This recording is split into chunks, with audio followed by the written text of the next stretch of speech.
Have you ever felt the excruciating pain of realizing that the person you care for leads an entirely different life? Whenever this question crosses my mind, I'm reminded the night I saw Jessica preparing herself right in front of me. The woman I had spent years with was getting ready for someone else. When I witnessed this, my world crumbled. Years of loyalty and trust were shattered in an instant as Jessica dressed up for another man. I was overwhelmed with a mixture of anger and helplessness. That moment marked the start of a new reality for me, one where everything changed in ways I couldn't have imagined. Before I dive deeper into my story, if you don't want your life to be flipped upside down like mine, consider subscribing to my channel. We share real-life stories every day that may help you avoid making the same mistakes. Feel free to share your thoughts on the shocking truth I went through in the comments, and don't forget to show your support by liking this video. Now that you're subscribed, let's get into it. The night everything started unraveling began when I realized Jessica wasn't preparing to meet me, but someone else. Someone who'd been carefully orchestrating this moment.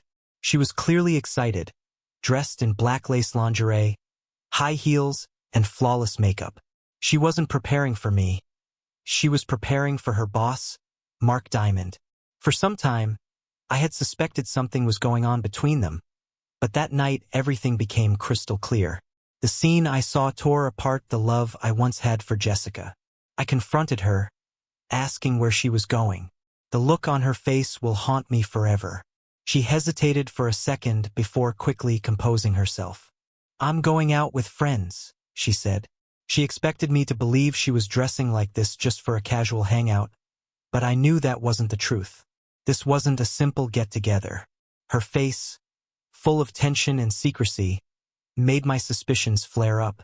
My anger and frustration felt like a volcano on the verge of eruption. I tried to hold myself back, but I couldn't. Months earlier, at a company dinner, I had noticed how Mark looked at Jessica. It made me uncomfortable, and when they danced together, Mark shot me a smug look, confirming what I'd been afraid of. Something was going on between them. But Jessica insisted that I was overreacting. "Mark is just a colleague," she told me. In hindsight, I regret not acting sooner. I should have trusted my instincts. Jessica's long working hours, constant cancellations of our lunch plans, and her ever-changing excuses were starting to make me paranoid. Her attitude toward me shifted. She became more distant, talked less, and spent less time with me. All these signs pointed to one thing: Jessica was cheating on me. I needed proof, so I secretly installed a hidden camera in our house. At first, everything seemed normal. Jessica carried on as if nothing had changed. But then one night, when I was away on business, I got a notification on my phone that turned everything upside down. I listened as Jessica whispered, "Mark, can you come over tonight?" I was home alone, and in that moment, my world came crashing down once again. My wife had invited another man into our home. The realization hit me hard. My hand shook as I tried to regain my composure, unsure of what to do next. But one thing was clear: Jessica had betrayed me.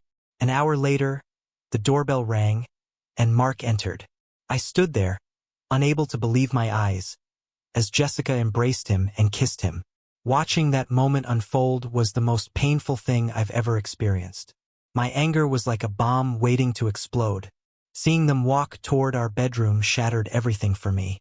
I knew I couldn't hold back any longer. This was the end of our marriage.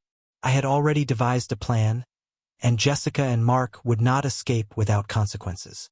Over the next 2 weeks, I watched Jessica's every move, listened to her every conversation, and waited for the next time they would meet. Finally, I took action. I pretended to go on a business trip, creating the perfect opportunity for them to meet again. This time, I secretly returned home armed with a baseball bat and a short-barrel shotgun. My anger was out of control, and I was ready to make them both pay. I silently approached the bedroom, and what I saw there was the final straw. Without thinking, I charged at Mark, striking him with the bat. Jessica's screams echoed through the house. "Stop it! Stop it!" she cried, but it was already too late. Mark lay motionless on the floor, his face covered in blood. Jessica stood frozen, trembling, with wide eyes filled with fear. I calmly raised a shotgun and pointed it at her, saying, "Tonight, Jessica, you will face the consequences of your actions. But I won't take your life. Instead, you'll live with this betrayal every day for the rest of your days." Tears poured down Jessica's face, her expression full of regret, but I felt nothing. I turned and walked out, leaving both her and Mark behind. As I drove the quiet streets, a brief sense of relief washed over me, but it didn't last. A hollow feeling settled deep inside. Even though I had avenged myself, something felt wrong. The next morning, there was a knock on my door. A feeling of unease washed over me as I saw the police. I knew immediately what had happened. Mark had been hospitalized due to the injuries I caused, and Jessica had stayed by his side. Although Mark recovered, that wasn't the end of it. He had reported the incident to the police, claiming I attacked him. The authorities came to my house, and I quickly realized how fast everything had escalated. Jessica had told them what happened that night, and she had applied for a restraining order against me. "He's a dangerous man," the police said. "Mr. Johnson, you're under arrest for assaulting your wife and Mark Diamond. Please come with us to the station." I thought about how it had all come to this: Jessica's betrayal, my anger, and my thirst for revenge. It all replayed in my mind as we arrived at the police station. I read Jessica's statement. "My husband is crazy," she said. "He attacked Mark and threatened me. I fear for my life." Jessica's betrayal cut deep, and I was consumed by anger. At court, the testimony from Jessica and Mark wasn't enough to convict me.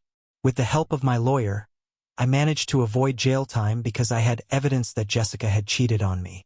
But the social repercussions were far worse. Jessica and Mark spread the story everywhere, telling our friends, family, and even our neighbors. I became known as the wife beater, and I could hear people whispering about me as I walked down the street.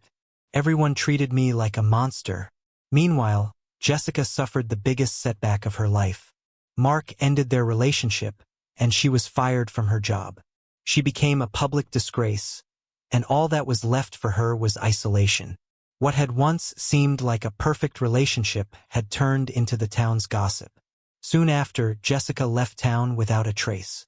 I never heard from her again, and I didn't reach out either. Then one day, I received unexpected news about her. What happened next, I'll reveal later. As for Mark, he returned to work after recovering, but things were never the same. His colleagues avoided him, and he was soon labeled a cheater. He lost his job and his reputation in the city. Eventually, like Jessica, he disappeared, trying to escape the fallout of his actions. But no matter where they went, the consequences of their choices followed them. As for me, my life was never the same. After the court ruling, I lost my job, and despite seeking revenge, the emptiness inside me remained. One night, sitting alone in my house, I found myself thinking about Jessica. The years we spent together kept resurfacing in my mind. Even though she no longer had a place in my life, the loneliness I felt was overwhelming, and the way people looked at me made it worse. The weight of it all consumed me. Then one day, a neighbor came to me with news.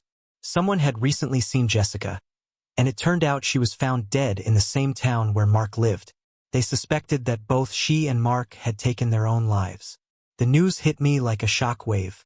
Their deaths, in some twisted way, were the ultimate consequence of my actions.